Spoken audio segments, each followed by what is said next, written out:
धीरा ये जहर एक दिन आपको खोखला कर देगा, हड्डियां कमजोर पड़ जाएंगी, समय के पहले बीमारियों का आप घर बन जाएंगे।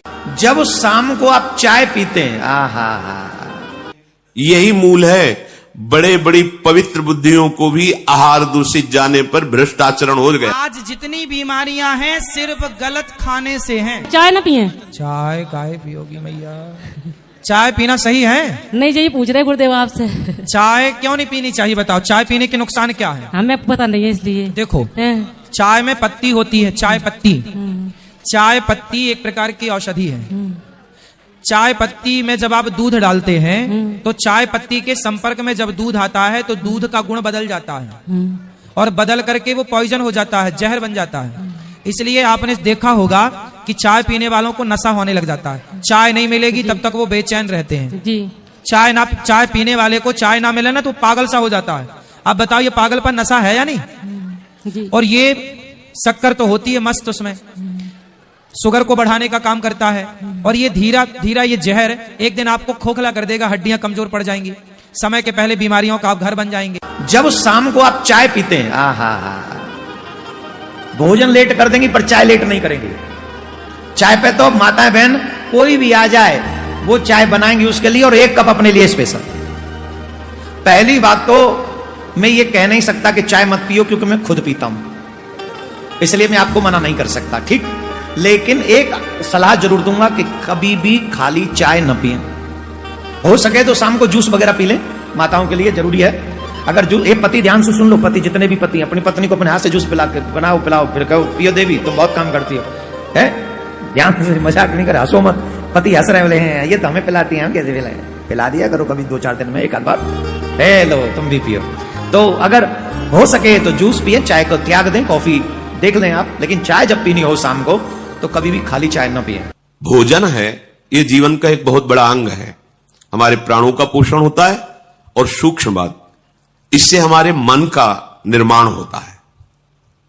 अगर हम अपवित्र भोजन, गंदे विचारों से युक्त बनाया हुआ भोजन, अधर्म के द्वारा कमाए हुए धन से भोजन, तो हमारे मन को वासना में कर देगा, मलिन कर देगा और बुद्धि को निर्णय ठीक करने की शक्ति का अपहरण कर लेगा।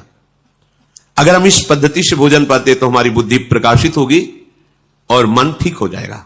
वैसे भी ग्रामीण कहावत में भी जैसा खाए अन्न वैसा बने मन, इसका बहुत बड़ा प्रभाव पड़ता है। तो धर्म से कमाए हुए अन्न को जब हम रसोई में अमनिया करें तो उस समय विषय वार्ता, विषय चिंतन नहीं होना चाहिए। अंदर ही अंदर नाम जप करो, भगवत चिंतन करो और विचार करो कि प्रभु को भोग लगाना है, चाहे गृहस्थ हो चाहे विरक्त।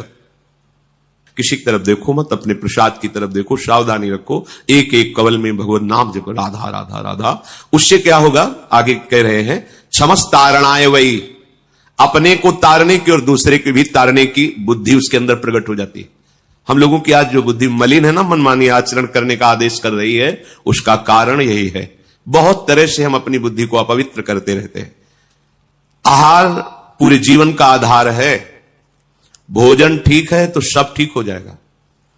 भोजन धर्म युक्त कमाए हुए धन से भगवत चिंतन करते हुए रसोई में अमनिया करके, भगवत अर्पित करके, प्रसाद स्वरूप मौन धारण करते हुए, नाम जप करते हुए प्रसाद को एक हाथ से पाना। इससे क्या होगा, कह रहे हैं सात क्षमस तारणाए वही, वो अपने को भी तारने में समर्थ है और दूसरे को भी तारने में समर्थ हो जाएगा। क्या होगा, उसकी बुद्धि भगवत परायण हो जाएगी। और इसके विपरीत जूता पहने हैं, अब जैसे आप समय देखो कलयुग का, आप जैसे भोजनालय में कहीं जिन्हें होटल आदि कहते हैं वहां पाने गए, आप जूता थोड़ी उतारते हैं, हाथ थोड़ी धोते हैं, कुल्ला थोड़ी करते हैं, पशुवत आचरण। ऐसे ही जूता पहने हुए, ऐसे ही क्या कैसा बना हुआ है, कोई निर्णय नहीं, तो बुद्धि कहां जा रही है? देखो ना, केवल धर्माचरण की तरफ बुद्धि जा रही। शास्त्र युक्त इंद्रियां शांत, भगवत चिंतन परायण, धर्म युक्त चेष्टाएं, ये सब केवल कहने में रह जाती, जीवन में आचरण में नहीं आ पाती, क्योंकि आहार विहार ही ठीक नहीं है। यही मूल है। बड़े बड़ी पवित्र बुद्धियों को भी आहार दूषित जाने पर भ्रष्ट आचरण हो गए। आज जितनी बीमारियां हैं सिर्फ गलत खाने से हैं।